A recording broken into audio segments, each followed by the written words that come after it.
തൃശൂർ ജില്ലയെ അക്ഷരാർത്ഥത്തിൽ നടുക്കിയ ദുരന്തം. രാവിലെ ഏകദേശം 11 മണിയോടുകൂടി ചെറുതുരുത്തിയിലുള്ള ഒരു വീട്ടിലേക്ക് മീറ്റർ റീഡിംഗ് എടുക്കുന്നതിനായി KSEB ഉദ്യോഗസ്ഥനെത്തിയ സമയത്തായിരുന്നു അസ്വാഭാവികമായ നിലയിൽ വീടിന് മുൻപിൽ 3-4 ദിവസത്തെ പത്രങ്ങളും പാൽ പാക്കറ്റുകളും കിടക്കുന്നത് ശ്രദ്ധയിൽപ്പെട്ടത്.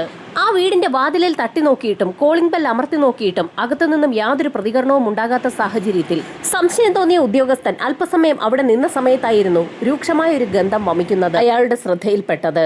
KSEB ഉദ്യോഗസ്ഥൻ ഉടൻ തന്നെ ആ വിവരം സമീപത്ത് താമസിക്കുന്ന വീടുകളിലെത്തി ആളുകളെയൊക്കെ അറിയിച്ചു. ആ വീട്ടിലെ താമസക്കാരിയായ ശോഭന ടീച്ചറെ കഴിഞ്ഞ കുറച്ച് ദിവസങ്ങളായി പുറത്തേക്ക് കാണുന്നില്ല എന്നുള്ള കാര്യം അപ്പോഴാണ് നാട്ടുകാരും ശ്രദ്ധിച്ചത്. KSEB ഉദ്യോഗസ്ഥനൊപ്പം നാട്ടുകാരും ശോഭന ടീച്ചറുടെ വീട്ടിലെത്തി വാതിലിൽ തട്ടി വിളിച്ചു. ഈ സമയത്തായിരുന്നു വീടിന്റെ പിൻഭാഗത്തു നിന്നും ഉറക്കെയുള്ള ഒരു നിലവിളി ശബ്ദം കേട്ടത്. ശോഭന ടീച്ചറിന്റെ വീടിന്റെ പിന്നിലേക്ക് ചില ആളുകൾ തിരച്ചിലിനായി പോയിരുന്നു. ആ വീടിന്റെ പിൻഭാഗത്തുള്ള ജനാല തുറന്നു കിടക്കുകയാണ്. ആ ജനാലയിലൂടെ അകത്തേക്ക് നോക്കിയ നാട്ടുകാരിൽ ചിലരാണ് ഭയന്ന് നിലവിളിച്ചുകൊണ്ട് ഓടി വരുന്നത്. ശോഭന ടീച്ചർ അസ്വാഭാവികമായ നിലയിൽ അകത്തുള്ള മുറിയിൽ മരിച്ചു കിടക്കുകയാണ്. അവരുടെ മൃതദേഹം ചീഞ്ഞിട്ടുണ്ട്. അത് മാത്രവുമല്ല, ആ സ്ത്രീ അർദ്ധനഗ്നയായാണ് കിടക്കുന്നത്. ജനാലയിലൂടെ അകത്തേക്ക് നോക്കിയ നാട്ടുകാർ മറ്റു ചില കാഴ്ചകൾ കൂടി കണ്ടിരുന്നു. അകത്ത് അലമാര തുറന്നു കിടക്കുകയാണ്. അകത്ത് ഒരു മോഷണം നടന്നിട്ടുണ്ടെന്ന് നാട്ടുകാർക്ക് വ്യക്തമായി. ഭയന്നു പോയ നാട്ടുകാർ ഉടൻ തന്നെ വിവരം പോലീസ് സ്റ്റേഷനിൽ അറിയിച്ചു. ഏതാനും ഒരു മണിക്കൂറിനകം തന്നെ SI ഉൾപ്പെടുന്ന സംഘം സംഭവ സ്ഥലത്തേക്ക് എത്തി. പോലീസ് സംഘം എത്തി പരിശോധന നടത്തിയപ്പോഴാണ് വീട് പുറത്തുനിന്ന് പൂട്ടിയിരിക്കുകയാണെന്നുള്ള കാര്യം വ്യക്തമായത്. സമീപത്തുള്ള ഒരു വീട്ടിൽ നിന്നും കമ്പിപ്പാര സംഘടിപ്പിച്ച പോലീസ് സംഘം വാതിൽ ബലമായി തന്നെ അടിച്ചു തുറന്നു. വാതിൽ അകത്തേക്ക് തുറക്കപ്പെട്ടതും ഭയാനകമായ ആ കാഴ്ച പോലീസ് സംഘവും കണ്ടു. 3-4 ദിവസത്തെ പഴക്കമുള്ള മൃതദേഹമാണ് വീടിനുള്ളിൽ കിടക്കുന്നത്. ആ സ്ത്രീയുടെ മൃതദേഹത്തിലൂടെ ഉറുമ്പും പുഴുക്കളും കയറി ഇറങ്ങുന്നത് വ്യക്തമായി തന്നെ കാണാം. ആ സ്ത്രീയുടെ വസ്ത്രങ്ങൾ മുകളിലേക്ക് ഉയർത്തി വെച്ചിരിക്കുകയാണ്. അവരുടെ കാലുകൾ ഇരുവശങ്ങളിലേക്കും വലിച്ചു വിടർത്തിയ അവസ്ഥയിലാണ്. ആ സ്ത്രീയെ ആരൊക്കെയോ ചേർന്ന് റേപ്പ് ചെയ്തിരിക്കുകയാണെന്ന് ഒറ്റ നോട്ടത്തിൽ തന്നെ പോലീസിന് വ്യക്തമായി. അത് മാത്രവുമല്ല, ആ സ്ത്രീയുടെ തല മൂർച്ചയില്ലാത്ത ഏതോ ആയുധം ഉപയോഗിച്ച് അടിച്ചു ചിതറിച്ച അവസ്ഥയിലാണ്. തലയിൽ നിന്നും ഒലിച്ചിറങ്ങിയ രക്തം ആ പ്രദേശത്ത് തന്നെ കട്ട പിടിച്ച് കിടക്കുകയാണ്. SI ഉൾപ്പെടുന്ന സംഘം വിവരമറിയിച്ചതിനെ തുടർന്ന് ഫോറൻസിക് സംഘവും ഡോഗ് സ്ക്വാഡും ഉന്നത ഉദ്യോഗസ്ഥരും സംഭവസ്ഥലത്തേക്ക് എത്തി. ആ മുറിക്കുള്ളിൽ നിന്നും ഫിംഗർ പ്രിന്റുകൾ എന്തെങ്കിലും ലഭിക്കുമോ എന്നുള്ള ഒരു തിരച്ചിലേക്കാണ് ഫോറൻസിക് സംഘം കടന്നത്. സംഭവ സ്ഥലത്തെത്തിയ പോലീസ് നായ ഡോണ മൃതദേഹത്തിലും സമീപത്തുള്ള വസ്തുക്കളിലുമൊക്കെ മണം പിടിച്ച ശേഷം അടുക്കള ഭാഗത്തേക്കാണ് പോയത്. അടുക്കളയുടെ വാതിലിലൂടെ പുറത്തേക്ക് കടന്ന പോലീസ് നായ അവിടെ ചാരി വെച്ചിരിക്കുന്ന ഒരു മൺവെട്ടിക്ക് സമീപം എത്തുകയും അതിലേക്ക് മണം പിടിച്ചു നോക്കിയ ശേഷം അല്പനേരം കുരയ്ക്കുകയും ചെയ്തു. അടുക്കളയുടെ ഭാഗത്തു നിന്നും വീടിന്റെ മുൻപിലേക്കെത്തി പ്രധാന റോഡിലേക്ക് കയറി പോലീസ് നായ അല്പദൂരം സഞ്ചരിച്ചു. അവിടെ ഒരു ജംഗ്ഷനിലെത്തിയ ശേഷം അതിന്റെ ഓട്ടം അവസാനിപ്പിക്കുകയും ചെയ്തു. പ്രതി അല്ലെങ്കിൽ പ്രതികൾ ആ ജംഗ്ഷനിലെത്തി അവിടെ നിന്നും വാഹനത്തിൽ കടന്നുപോയതാകാമെന്ന് പോലീസ് വിലയിരുത്തി. ഇതേസമയം ഫോറൻസിക് സംഘം നേരത്തെ പോലീസ് നായ മണം പിടിച്ച ആ മൺവെട്ടി വിശദമായ പരിശോധനയ്ക്ക് വിധേയമാക്കി. അതിൽ രക്തം പറ്റിപ്പിടിച്ചിട്ടുണ്ട്. അത് ഒരു കവറിലേക്ക് മാറ്റുകയും ചെയ്തു. ആ മൺവെട്ടി ഉപയോഗിച്ച് ആ സ്ത്രീയുടെ തലയിലേക്ക് ആഞ്ഞടിച്ചിരിക്കുകയായിരിക്കാമെന്ന് പോലീസ് നിഗമനത്തിലെത്തി. ഇതേസമയം ഫോറൻസിക് സംഘം അകത്ത് മൃതദേഹവും തുറന്നു കിടക്കുന്ന അലമാരകളും മേശവലിപ്പുകളുമൊക്കെ വിശദമായി പരിശോധിക്കുകയായിരുന്നു. ഇതോടൊപ്പം തന്നെ ഇൻക്വസ്റ്റ് നടപടികളുടെ ഭാഗമായി ധാരാളം ഫോട്ടോഗ്രാഫ്സ് എടുക്കുകയും ചെയ്തു. നിരവധി ഫിംഗർ പ്രിന്റുകളും ആ മുറിക്കുള്ളിൽ നിന്നും പോലീസിന് ലഭിച്ചു. വീടിന് പുറത്തേക്കിറങ്ങിയ SI ഉൾപ്പെടുന്ന സംഘം മൃതദേഹം ആദ്യമായി കണ്ട നാട്ടുകാരോടും ആ വീട്ടിലേക്ക് മീറ്റർ റീഡിങ്ങിനായി എത്തിയ KSEB ഉദ്യോഗസ്ഥരോടുമൊക്കെ വിശദമായി സംസാരിച്ചു തുടങ്ങി. അയൽക്കാരുടെ മൊഴി അനുസരിച്ച് ശോഭന ടീച്ചറിൻ്റേത് ഒരു അസാധാരണമായ പശ്ചാത്തലമാണ്. അയൽക്കാരുമായൊന്നും അവർക്ക് യാതൊരു ബന്ധവുമില്ല. എന്നാൽ അവരെ കാണുന്നതിന് വേണ്ടി നിരവധി ആളുകൾ അവരുടെ വീട്ടിലേക്ക് വരാറുണ്ട്. ശോഭന ടീച്ചറുടെ ബന്ധുക്കളെക്കുറിച്ചോ സുഹൃത്തുക്കളെക്കുറിച്ചോ ഒന്നും നാട്ടുകാർക്ക് ഒരു വിവരവുമില്ല. ടീച്ചറായിരുന്നെങ്കിലും ആ സ്ത്രീ അല്ലറ ചില്ലറ ബിസിനസ്സുകൾ ഇപ്പോൾ നടത്തുന്നുണ്ടെന്ന് നാട്ടുകാർക്ക് സംശയമുണ്ട്. എന്നാൽ അതെന്താണെന്നുള്ള കാര്യത്തിൽ നാട്ടുകാർക്ക് വ്യക്തതയുമില്ല. ആ സ്ത്രീയെ കാണുന്നതിന് വേണ്ടി നിരവധി ആളുകൾ വാഹനങ്ങളിലും അല്ലാതെയും അവിടേക്ക് എത്താറുണ്ട്.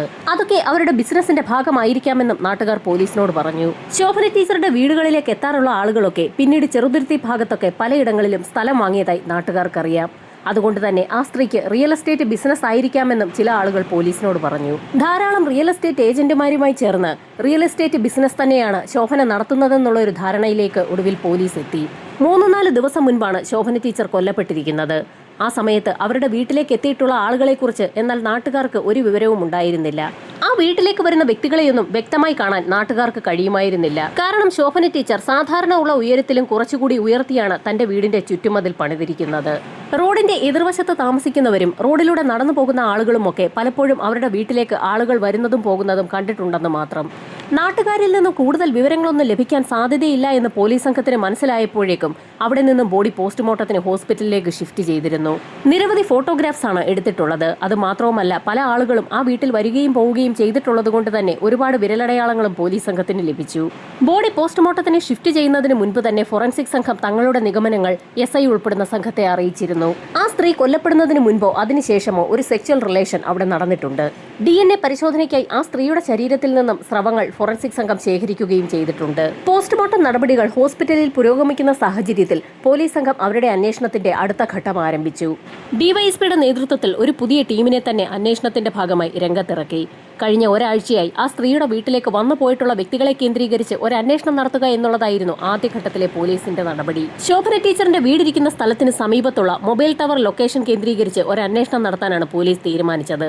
ആ ടവറിലേക്ക് ആ സമയത്തും തൊട്ടടുത്ത ദിവസങ്ങളിൽ കടന്നുകൂടിയിട്ടുള്ള മൊബൈൽ നമ്പറുകൾ കേന്ദ്രീകരിച്ച് പോലീസ് സംഘം അന്വേഷണം നടത്തി. മൊബൈൽ ടവറുകളിൽ നിന്നുള്ള ഡംപ് ഡേറ്റകൾ പരിശോധിച്ച് പോലീസ് സംഘം അന്വേഷണം ആരംഭിച്ചു. അവിടെയുള്ള സ്ഥിരം നമ്പറുകൾ എല്ലാ ടവറുകളിലും ഒരുപോലെ കാണുന്നുണ്ട്. സ്ഥിരമായുള്ള നമ്പറുകളെല്ലാം ഒഴിവാക്കിയതിനു ശേഷം അവിടെ വന്നു പോകാറുണ്ടായിരുന്ന നമ്പറുകളുടെ ഒരു ലിസ്റ്റ് തന്നെ പോലീസ് സംഘം എടുത്തു. ഏകദേശം ഒരു 3 മാസത്തെ ഡംപ് ഡേറ്റയാണ് പോലീസ് സംഘം കളക്ട് ചെയ്തത്. ടവറിൽ നിന്നും സ്ഥിരമായി വന്നു പോകാറുള്ള നമ്പറുകളാണ് കൂടുതലായും കോൺസെൻട്രേറ്റ് ചെയ്തത്. ഇതോടൊപ്പം തന്നെ പോലീസ് സംഘം കൊല്ലപ്പെട്ട ശോഭന ടീച്ചറുടെ മൊബൈൽ നമ്പർ കേന്ദ്രീകരിച്ചും അന്വേഷണം നടത്തി. ആ സ്ത്രീ ഒരു റിയൽ എസ്റ്റേറ്റ് ബിസിനസ്സുകാരിയാണ്. അതുകൊണ്ട് തന്നെ അവരുടെ ഫോണിലേക്ക് നിരവധി കോളുകളാണ് വന്നിട്ടുള്ളത്. ആ സ്ത്രീ ഒരുപാട് പേരെ തിരികെ വിളിക്കുകയും ചെയ്തിട്ടുണ്ട്. ശോഭന ടീച്ചറുടെ 6 മാസത്തെ കോൾ ഡേറ്റ റെക്കോർഡാണ് പോലീസ് സംഘം പരിശോധിച്ചത്. ശോഭന ടീച്ചർ സ്ഥിരമായി വിളിക്കാറുള്ള വ്യക്തികളുടെ നമ്പറുകളൊക്കെ പോലീസ് സംഘം ഐഡന്റിഫൈ ചെയ്തു. ആ നമ്പറുകളുമായി നേരത്തെ പോലീസ് സംഘം കളക്ട് ചെയ്തു വെച്ചിട്ടുള്ള ഡംപ് ഡേറ്റയിൽ നിന്നുള്ള നമ്പറുകൾ കൂടി കമ്പയർ ചെയ്തു നോക്കി. കൊലപാതകം നടക്കുന്നതിന് ഒരാഴ്ച മുമ്പ് വരെ ആ ടവറിലേക്ക് എത്തിയിട്ടുള്ള നമ്പറുകൾ കേന്ദ്രീകരിച്ചാണ് പോലീസ് സംഘം അന്വേഷണം നടത്തിയത്. ആ നമ്പറുകാരെയൊക്കെ പോലീസ് സംഘം ലിസ്റ്റ് ഔട്ട് ചെയ്യുകയും അവരെയൊക്കെ നിരീക്ഷിക്കുകയും ചെയ്തു. പോലീസിന്റെ ലിസ്റ്റിലുള്ള നമ്പറിന്റെ ഉടമകളിൽ ആരെങ്കിലുമാണ് കൊലപാതകം നടത്തിയിരിക്കുന്നതെങ്കിൽ പോലീസ് സംഘം വിശദമായി വിളിച്ച് ചോദ്യം ചെയ്യുന്ന സാഹചര്യത്തിൽ രക്ഷപ്പെടാൻ സാധ്യതയുണ്ട്. അതുകൊണ്ട് തന്നെ ആദ്യഘട്ടത്തിൽ നമ്പറിന്റെ ഉടമകളെയൊക്കെ രഹസ്യമായി നിരീക്ഷിക്കുന്ന ഒരു നടപടിയാണ് പോലീസ് സംഘം സ്വീകരിച്ചത്. പോലീസ് ലിസ്റ്റ് ചെയ്ത് വെച്ചിട്ടുള്ള നമ്പറിന്റെ ഉടമകളൊക്കെ എവിടെയാണെന്ന് പോലീസ് സംഘം അന്വേഷിച്ചു. അപ്പോൾ ആ നമ്പറുകാരിൽ പലരും തൃശ്ശൂർ തന്നെ ഉള്ളവരാണ്. അവരൊക്കെ ലൊക്കേഷൻ വിട്ടു പോയിട്ടുമില്ല. ഈ സമയത്തായിരുന്നു സൈബർ സെല്ലിന്റെ കാഴ്ചയിൽ ഒരു കാര്യം പതിഞ്ഞത്. ലിസ്റ്റ് ചെയ്യപ്പെട്ടിട്ടുള്ള നമ്പറുകളിൽ ഒരു നമ്പർ മാത്രം സ്ഥിരമായി മൂവ് ചെയ്തുകൊണ്ടിരിക്കുകയാണ്. ആദ്യം തൃശ്ശൂരിൽ തന്നെ ഉണ്ടായിരുന്ന ആ നമ്പറിന്റെ ഉടമ പിന്നീട് തമിഴ്നാട്ടിലേക്കും കർണാടകത്തിലേക്കും ഇപ്പോൾ മഹാരാഷ്ട്രയിലേക്കും പോയിരിക്കുകയാണ്. ആ നമ്പറിന്റെ ഉടമയെ അതിവേഗം തന്നെ സൈബർ സെല്ല് കണ്ടെത്തി. ബാലൻ എന്നൊരു വ്യക്തിയുടെ നമ്പറാണത്. ബാലൻ എന്ന വ്യക്തി സ്ഥിരമായി യാത്ര ചെയ്തുകൊണ്ടിരിക്കുകയാണ്.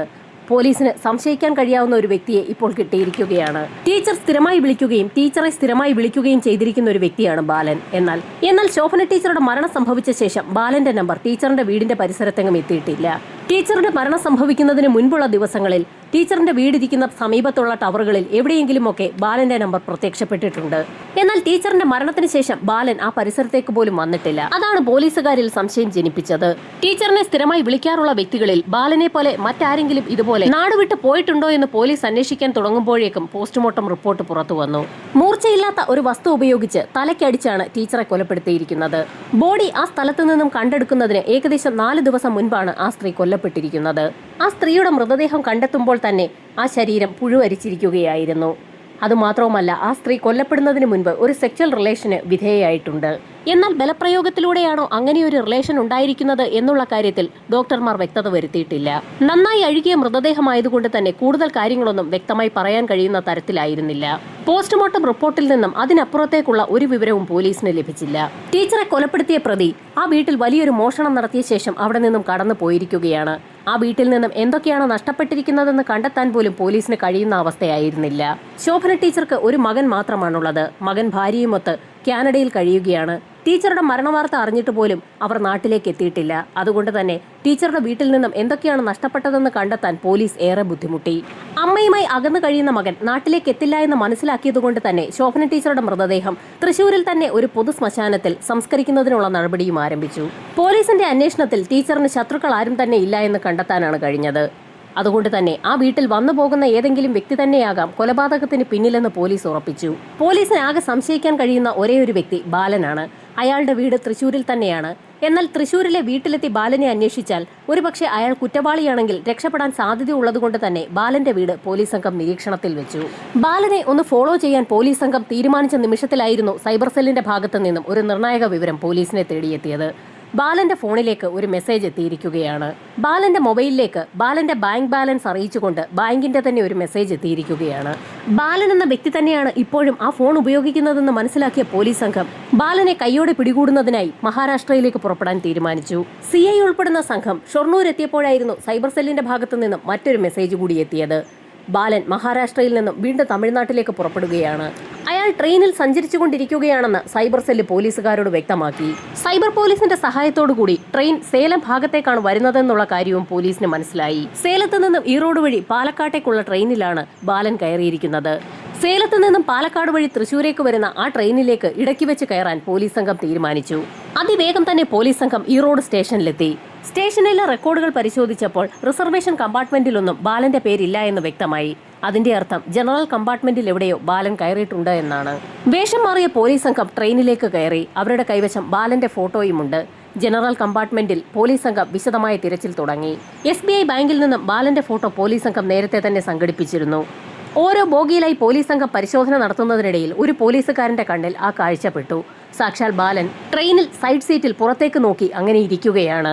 ബാലന്റെ തൊട്ടടുത്തുള്ള സീറ്റുകളൊക്കെ ഒഴിഞ്ഞു കിടക്കുകയാണ്. വേഷം മാറിയ പോലീസ് സംഘം ബാലന്റെ തൊട്ടടുത്ത് പല സീറ്റുകളിലായി വന്നിരുന്ന് പരസ്പരം സംസാരിച്ചു തുടങ്ങി. മലയാളികളായതുകൊണ്ട് തന്നെ അവരുടെ സംഭാഷണത്തിൽ ബാലനും ചേർന്നു.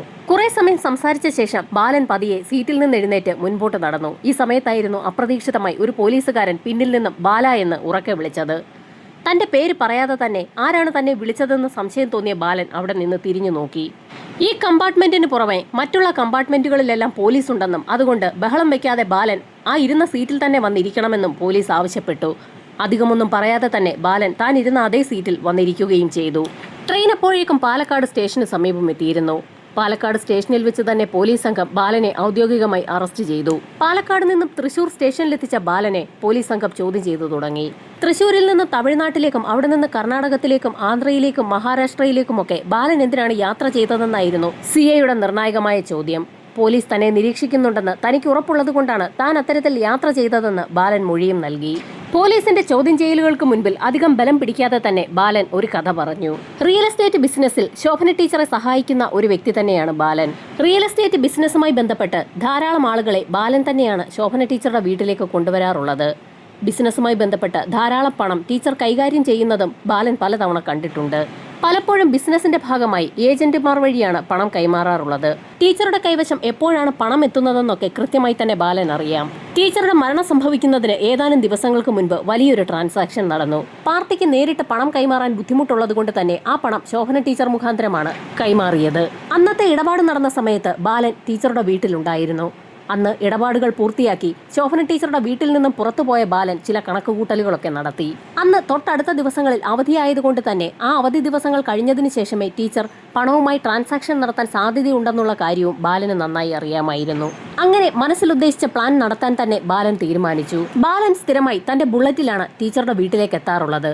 എന്നാൽ അന്ന് പതിവിന് വിപരീതമായി ബുള്ളറ്റ് വീട്ടിൽ വെച്ച ശേഷം 1-2 ഓട്ടോറിക്ഷകൾ മാറിക്കയറിയാണ് ശോഭന ടീച്ചറിന്റെ വീട്ടിലേക്ക് ബാലൻ എത്തിയത്. ബുള്ളറ്റ് തന്റെ വീടിന്റെ പുറത്തിരിക്കുന്നത് കൊണ്ട് തന്നെ താൻ വീട്ടിൽ തന്നെ ഉണ്ടാകുമെന്ന് നാട്ടുകാരെ ഒന്ന് തെറ്റിദ്ധരിപ്പിക്കുന്നതിന് വേണ്ടി കൂടിയായിരുന്നു ബാലൻ അത്തരത്തിലൊരു കാര്യം ചെയ്തത്. ടീച്ചറിന്റെ വീട്ടിൽ നിന്നും അല്പദൂരം മാറി ഓട്ടോയിൽ നിന്നിറങ്ങിയ ബാലൻ ആരുടെയും ശ്രദ്ധയിൽപ്പെടാതെ ടീച്ചറിന്റെ വീട്ടിലേക്ക് എത്തി. വലിയ മതിൽക്കെട്ടുള്ള വീടായതുകൊണ്ട് തന്നെ ആ വീട്ടിലേക്ക് പുറത്തുനിന്നുള്ള ആരും അധികം ശ്രദ്ധിക്കാറില്ലെന്നുള്ള കാര്യം ആ വീട്ടിൽ സ്ഥിരമായി വരാറുണ്ടായിരുന്ന ബാലന് നന്നായി അറിയാമായിരുന്നു. ബാലൻ കോളിംഗ് ബെൽ അടിച്ച നിമിഷത്തിൽ തന്നെ ടീച്ചർ വാതിൽ തുറന്നു. പുതിയൊരു ബിസിനസ് ഉണ്ടെന്ന് ബാലൻ പറഞ്ഞപ്പോൾ തന്നെ ടീച്ചർക്ക് സന്തോഷമായി. ബാലനെ വളരെ സന്തോഷത്തോടുകൂടി തന്നെ ടീച്ചർ അകത്തേക്ക് ക്ഷണിച്ചു. ബാലന് കുടിക്കുന്നതിന് വേണ്ടി ഒരു ചായ എടുക്കാൻ ടീച്ചർ അടുക്കളയിലേക്ക് പോയി. ടീച്ചർ പോയ തക്കം നോക്കി ബാലൻ വീടിന്റെ മുൻവാതിലിലൂടെ തന്നെ പുറത്തേക്കിറങ്ങി അടുക്കള ഭാഗത്തെത്തി അവിടെ ചാരി വെച്ചിട്ടുണ്ടായിരുന്ന മൺവെട്ടിയുമായി വീണ്ടും പ്രധാന വാതിലിലൂടെ അകത്ത് കയറി കതകിന്റെ മറവിൽ ഒളിച്ചിരുന്നു. ചായയുമായി ടീച്ചർ എത്തിയ സമയത്ത് ബാലനെ അവിടെയെങ്ങും കാണാത്ത സാഹചര്യത്തിൽ അവർ ബാലനെ പ്രധാന ഹാളിലൊക്കെ തിരഞ്ഞു.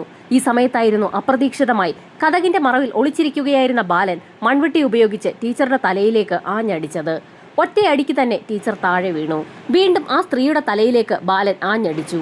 ആ സ്ത്രീ മയങ്ങിക്കിടക്കുകയാണെന്ന് കരുതി ബാലൻ അവരെ റേപ്പ് ചെയ്യുകയും ചെയ്തു. യഥാർത്ഥത്തിൽ അപ്പോഴേക്കും ടീച്ചർ മരിച്ചിരുന്നു.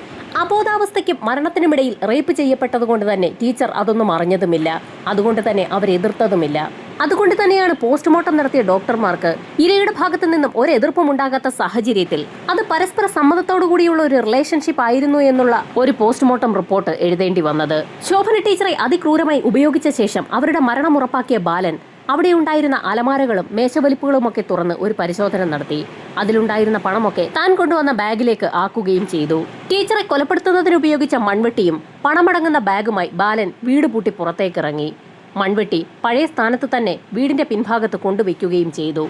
ഇതിനിടയിൽ ആ വീടിനുള്ളിലെ ജനാല തുറന്നു കിടക്കുന്ന കാര്യവും ആ സ്ത്രീയുടെ വസ്ത്രം ശരീരത്തിൽ നിന്ന് മാറിക്കിടക്കുന്ന കാര്യവുമൊന്നും ബാലൻ അത്ര ശ്രദ്ധിച്ചിരുന്നില്ല. എത്രയും വേഗം ആ വീട്ടിൽ നിന്നും രക്ഷപ്പെടുന്നതിനുള്ള തിരക്കിലായിരുന്നു ബാലൻ. പോകുന്ന വഴിക്ക് വീടിന്റെ താക്കോൽ ഒരു കുറ്റിക്കാട്ടിലേക്ക് ബാലൻ വലിച്ചെറിയുകയും ചെയ്തു. പ്രധാന റോഡിലൂടെ അല്പം സഞ്ചരിച്ച ശേഷം ഒരു ഓട്ടോയിൽ നിന്നും മണിലാട് ബസ് സ്റ്റാൻഡിൽ ഇറങ്ങിയ ബാലൻ അവിടെ നിന്നും ബസ്സിൽ കയറി നേരെ റെയിൽവേ സ്റ്റേഷനിലേക്കാണ് എത്തിയത്.